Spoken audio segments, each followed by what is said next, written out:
everyone, I'm Ananda, Senior Food Editor, and today I'm going to show you how to upgrade store-bought hummus with just one ingredient. It's a simple way to elevate a meal or bring some excitement back to your plate.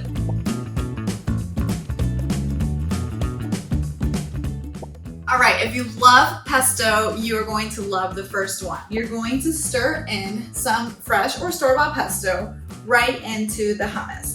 I'm going to start with a spoonful. Just stir some pesto right into the hummus. Look at that pretty color. Gives it a nice herby, garlicky flavor that will add a little bit more punch to whatever you're serving it with.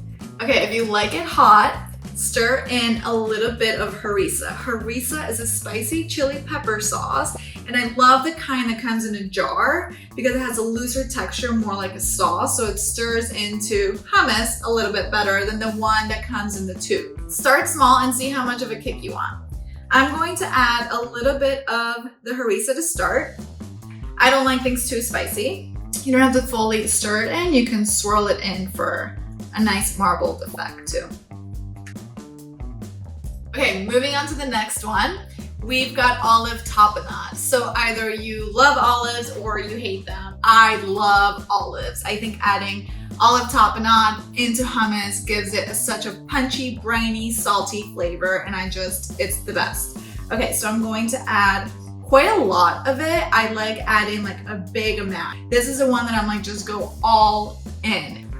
So delicious, my mouth is actually watering. If you're just gonna serve it on a plate for dinner, just do it right in the tub and then you have one less dish to clean.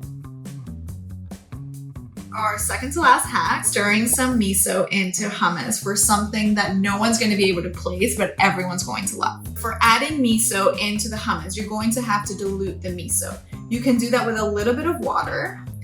This is a white, really mild miso. You can use yellow, you can use red. Just keep in mind that it has different levels of intensity. You just want to make sure it's incorporated nicely. This is a little bit more wet than the other ones, and it will loosen it up a bit, but it doesn't take away from the creaminess of the hummus at all. So I'm just going to stir that in. I have a soy simmered squash recipe that you can find online. And the hummus is spiked with that cooking liquid and it gives it something else. It gives it so much flavor, it's delicious. Okay, last but not least is an ingredient that's a little bit unexpected but super fun because it's brimming with spices and flavor. So I'm going to add a little bit of this jammy mango chutney, which is a little bit sweet, has a little bit of heat. Again, it's super flavorful because of the spices. I'm going to stir that right into the hummus, and it's going to also give it some really nice texture. It's also a really nice topping if you just want to leave the hummus alone and just top it. It's so good, but I'm going to stir it right in. Again, with any of these, you can also just stir some of it in and then top it off with a little bit more.